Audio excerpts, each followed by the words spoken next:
everyone, my name is Mrs. Miller Nearing and I'm in my very own kitchen cooking today. I'm making something called pumpkin pie breakfast cookies, and I came across a problem, and it's a ratio problem right here in my very own kitchen.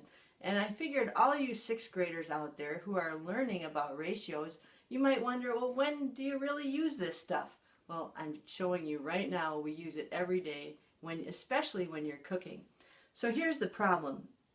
If you can zoom in here, I am missing a key spice mix for this recipe. It calls for something called pumpkin pie spice mix. I don't have a jar of pumpkin pie spice mix, so I went online and Googled what are the ingredients for this mix, and this is what I found. Pumpkin pie spice mix. I have all these things in my pantry so I can make my own mix.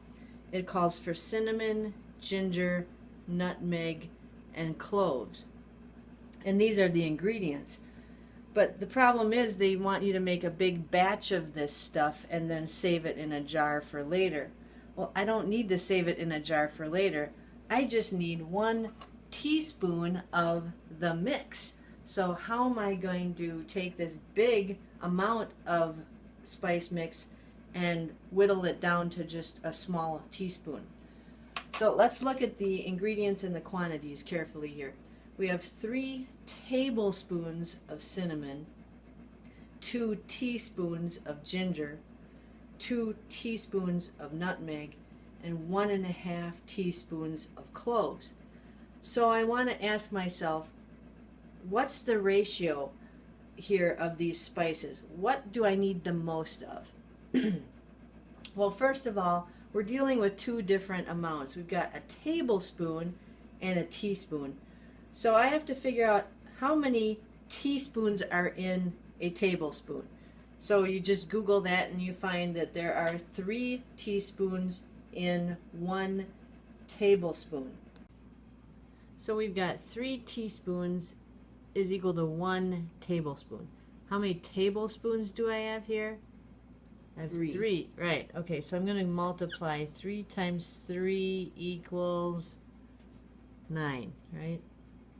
Okay, so now I have 9 teaspoons of cinnamon, and now I have my equal amounts. They're all teaspoons. Okay, so we have equal amounts, 9 teaspoons, 2 teaspoons, 2 teaspoons, 1.5 teaspoons. So I want to know roughly how much. Obviously cinnamon is the biggest amount, but what's the ratio? So I can do the ratio 9 to 2, 9 teaspoons of cinnamon to 2 teaspoons of ginger, 9 teaspoons of cinnamon to 2 teaspoons of nutmeg, 9 teaspoons to 1.5 teaspoons of clove. Big ratio here is 9 to 2. 9 of cinnamon and 2 of everything else, roughly. It's easier for me, though, to round up the 9 and make it a 10. And when you're cooking, you can do this. When you're doing scientific experiments, you can't. But usually when you're cooking, you have a little wiggle room. So in my mind, I'm going to round the 9 up to a 10. And now my new ratio for everything is going to be 10 to 2 or 5 to 1. Okay, in my mind, I can see that a lot better. So I have to have 5 of cinnamon and 1 of everything else. So roughly, I'm going to make sure I have a lot more cinnamon.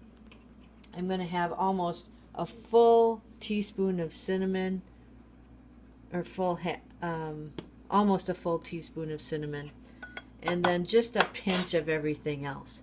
So little bit of ginger, little bit of clove, little bit of nutmeg, little bit of, yeah, those are the 3. Okay.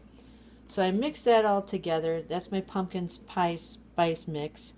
And then I put it in my dough. And if I did it right, it should smell like pumpkin pie. Oh, yeah, that smells exactly like pumpkin pie. So I figured out what the ratio of cinnamon to everything else was. I didn't want to put too much cinnamon or too little cinnamon. I just wanted a nice balance. So it turned out to be a basic ratio problem. So thank you for joining me in my kitchen today for solving a ratio.